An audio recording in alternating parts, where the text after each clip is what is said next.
Ahoy! Today it's time for a long overdue review of this thing, the Unihertz Titan Pocket.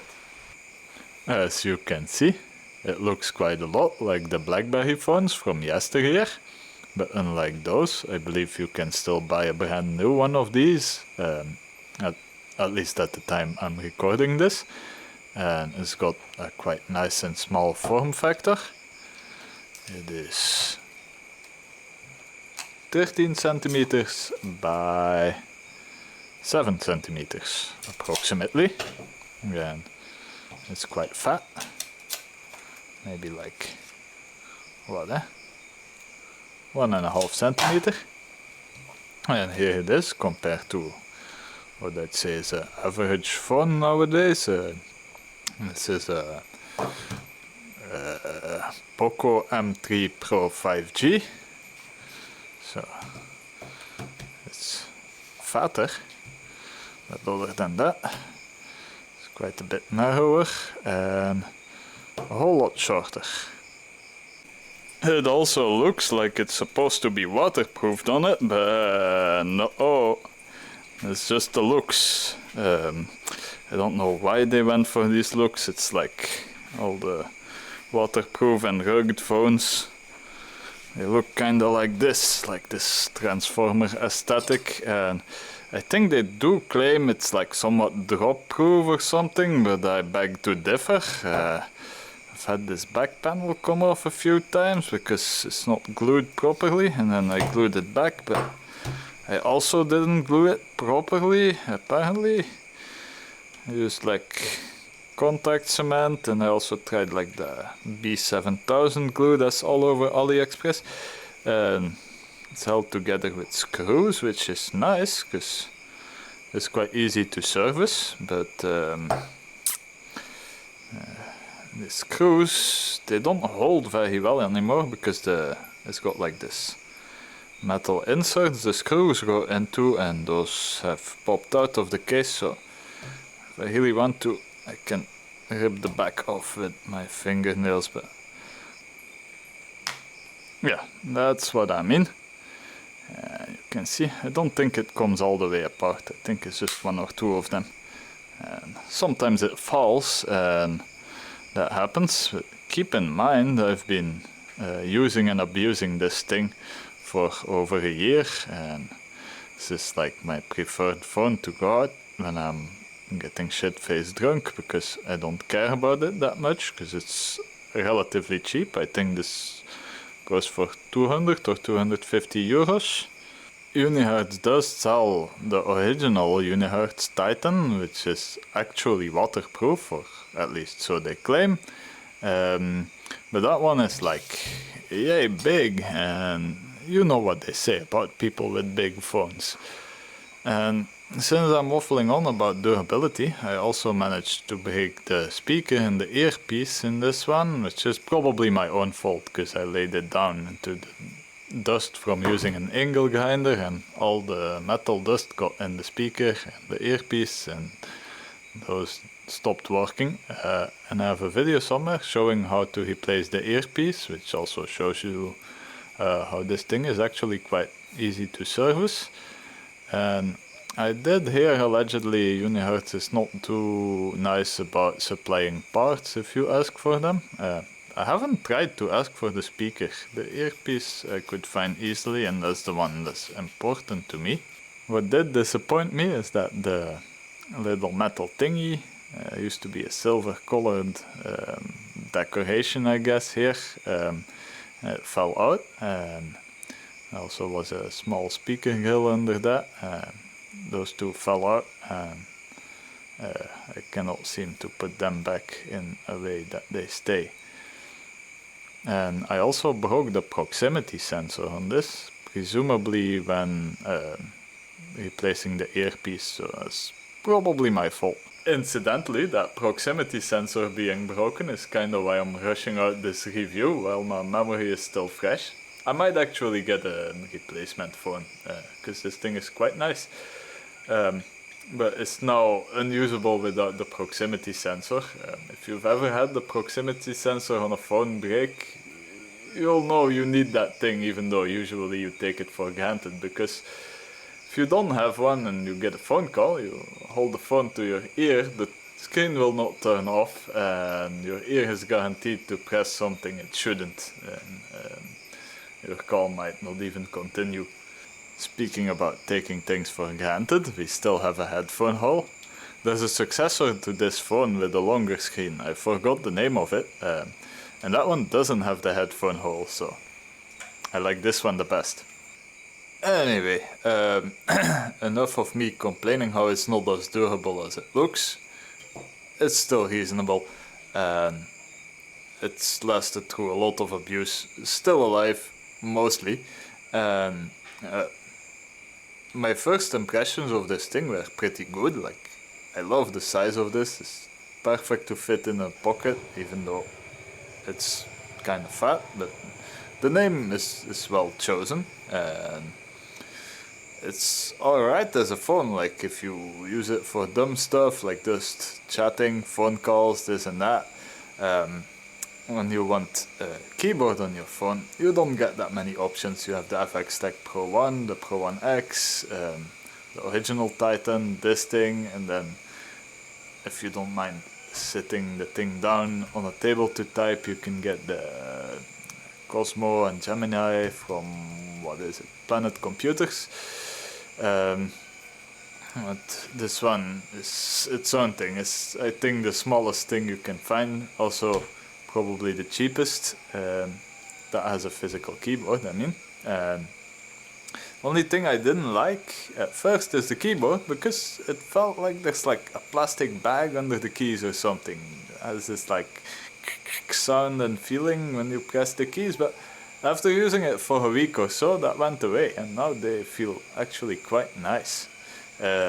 Another thing you might have already noticed is this fuck-headed keyboard layout. It looks absolutely insane. The spacebar is between the V and the B. Why don't add another row? And but actually, somehow it took no time at all for me to get used to that.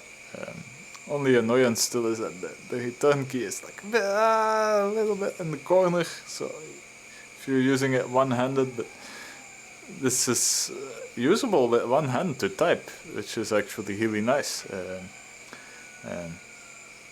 Yeah, like I said, the keyboard is not bad at all, as long as you break it in for a week. I don't know if that actually happens with all of them, but for me the keyboard, like, it needed some pressing the buttons until it became nice. But now it's been a long time and it feels really good. What I don't like is the home button. It's like this capacitive thing. There's also a fingerprint sensor, which, as you see, I haven't set it up. Let's set it up.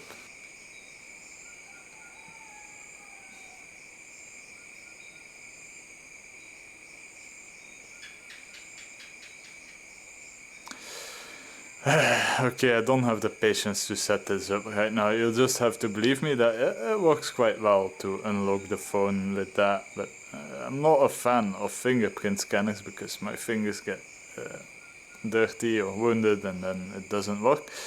And this one also works like a home button, so that's what I don't really like. It's just capacitive, so sometimes if I'm typing I accidentally press this one. I'm entirely out of practice because I switched to another phone for fear of this one falling apart, but let's see how fast I can type.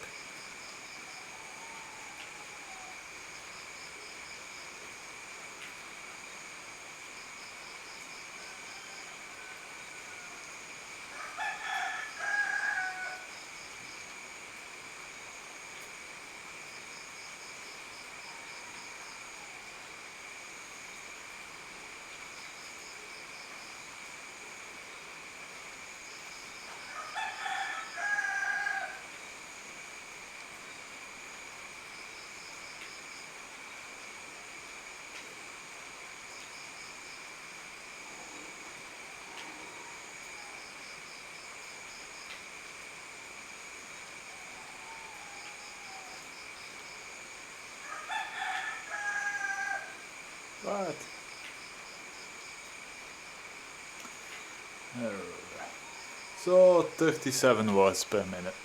It's not terrible, considering what a struggle that looked like, but yeah, there's that. I really do miss having arrow keys and a control key like you got on the FX Tech Pro 1. Having that makes a difference between that one really being like a portable laptop kind of thing that I can use to get actual work done, versus this one it is still just a phone you can use for messages, for calls, but I don't want to remote control my computer with this.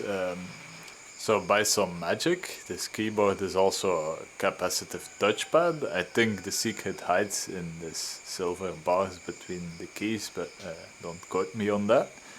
And that means we can use it for scrolling and potentially other things if you mess with the software. I believe that with the original Titan, the non-pocket, they advertise that you'll be able to use this for swipe typing and stuff, or like backspace. Just like with the BlackBerry Priv, but for whatever reason they never implemented that. But the scrolling is quite useful and doesn't really get in the way of typing, so that's good. And yeah, now I think it's time to talk about the things that like every other phone has too. The chipset in this thing is a MediaTek Dimensity 700, which is nothing to write home about, but I've had no performance issues, and the battery life has been very good, so there's that. And the only downside, well, it's not really the chipset's fault, but maybe kinda, because it's MediaTek. There's not much in the way of custom ROMs that I could find for this. I didn't search very hard though. However, you can run a GSI if you want to. And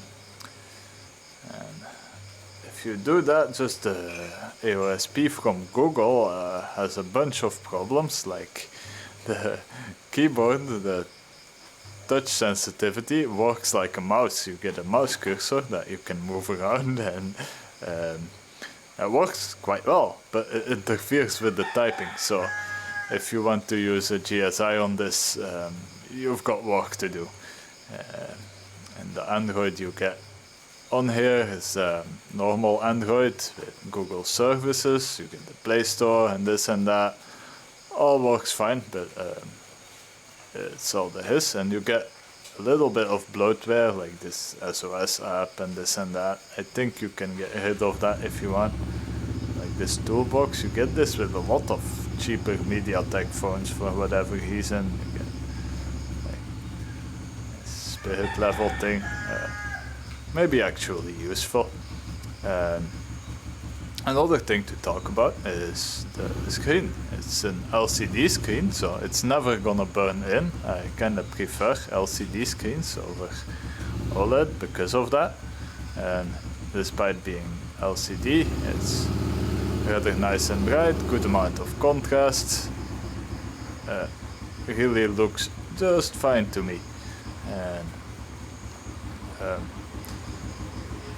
it's of course very small, but not too many apps I've seen have a problem with that. But there's one specific example I want to show is if you want to play a video, because the screen is just 1 pixel taller than it is wide, which means if you play some video and you full screen it, it goes like this, whether you want it or not.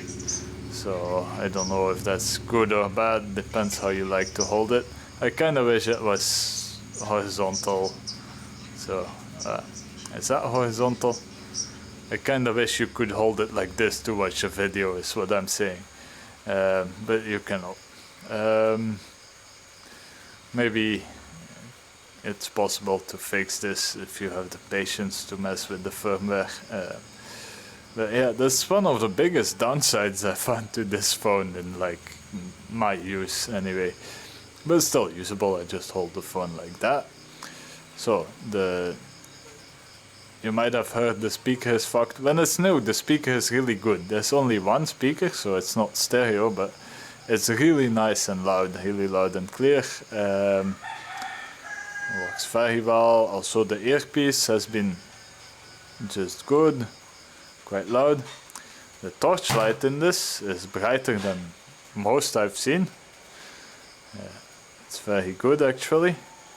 The microphone is over here. It's also just fine, at least for making phone calls and the likes. And I forgot to mention, getting a hood is quite trivial. It's no problem at all. Unihertz doesn't do anything to prevent you from getting a hood. So they don't do anything to prevent you from unlocking the bootloader. So you can do that. The camera is just nice. It snaps pictures quickly. That's one important thing to me.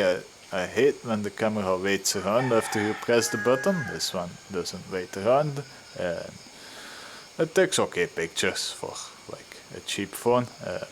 The selfie camera, the same. It's what you'd expect from a cheap phone.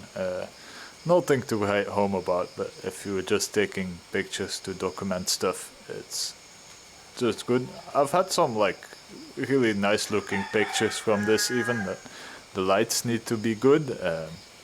One thing that's noteworthy is that if you have some light from the side, there can be a slight problem, being that like the camera is quite prone to haze. Like if you have side lighting shining into the lens, the whole picture will look a bit milky and washed out.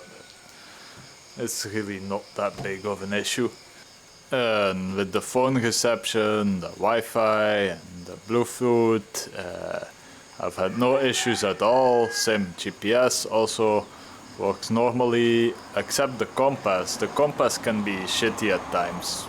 Most of the time it works, but it's like every phone I've had, like, I don't know why that is, but I've never had a phone where the compass just works. Sometimes it wants you to calibrate, and then you calibrate, and then it's off to the side. I don't know. I never had it work on any phone, so it doesn't work on this one either. I don't know if that's just me, don't know how to use the navigation app, or compasses in phones just shit, or do I just cheap out on my phones too much? I don't know, but the compass doesn't work so well for me. The fingerprint sensor is like okay, I guess. It works as well as any I tried. That's just like a capacitive thing, but it doesn't go click. I much prefer the fingerprint sensors that are like built into the power button, like this one. Just press it, and when it goes click, it unlocks, and if you just touch it, no problem. With this one, I had the issue that sometimes I put the phone in my pocket, and while doing so, I unlock it because I'm holding it like that, or I take it out of my pocket and it's already unlocked, and I'm like, what? A very important thing to me is the battery life, and 31%, about 1 day and 1 hour left. It might not even be lying. The battery life on this thing is amazing. I think in part due to the absolutely tiny screen, and also the MediaTek chipset is quite weak, but it's a good chipset in efficiency. So if I'm not using this thing, like it's just laying on my desk and I poke at it every once in a while, it will go for like a week. But in normal use, like when I'm using it as my phone, it lasts like 2 days. Like, that's a long time. Most phones I empty the battery in less than a day, so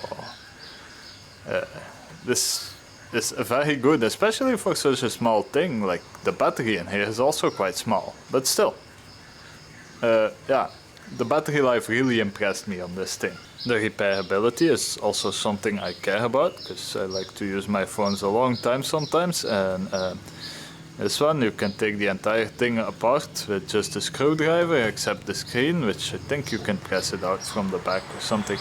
But I've heard people complain about availability of parts like the screen, so and I don't really know how's the situation, because by now Unihertz has some parts on the website, like the battery, and to me the nice thing of this being disassemblable with just the screwdriver, much like the FX Tech Pro 1, is that you can replace the battery, which it's a rare item. Batteries last like 2 years and then you need a new one.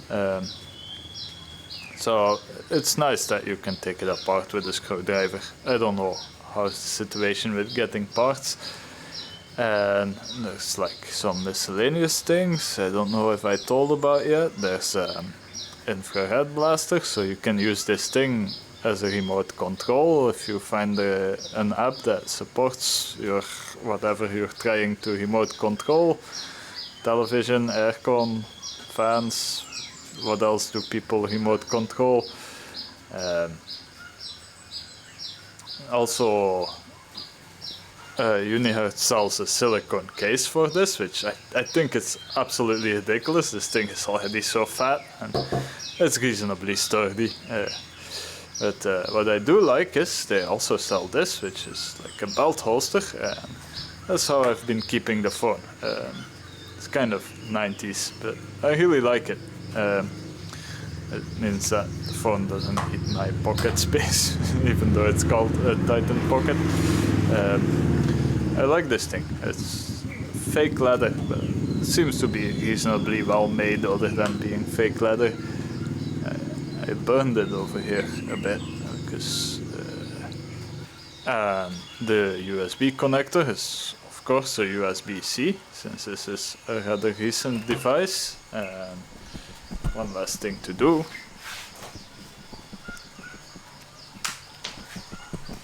Let's see what the cat thinks about it. Wake up. Wake up. Do you like this? Do you like this? You want the phone? I don't think the cat likes it. I like the cat though. It's my favorite cat. I think that's about all I have to say about this one. So, should you buy one of these? And I think if you really want a physical keyboard on your phone, perhaps you should, because this is a solid contender. The strong points are, it's very small, it's very cheap, the basics are quite alright, and the battery life is absolutely incredible. What's not so good is that it's not quite as strong as it looks. With the way it looks, I really think they should have made it waterproof, but oh well. I think that's all, folks. Thank you for watching and see you next time. Hold up, I forgot to show the SIM tray.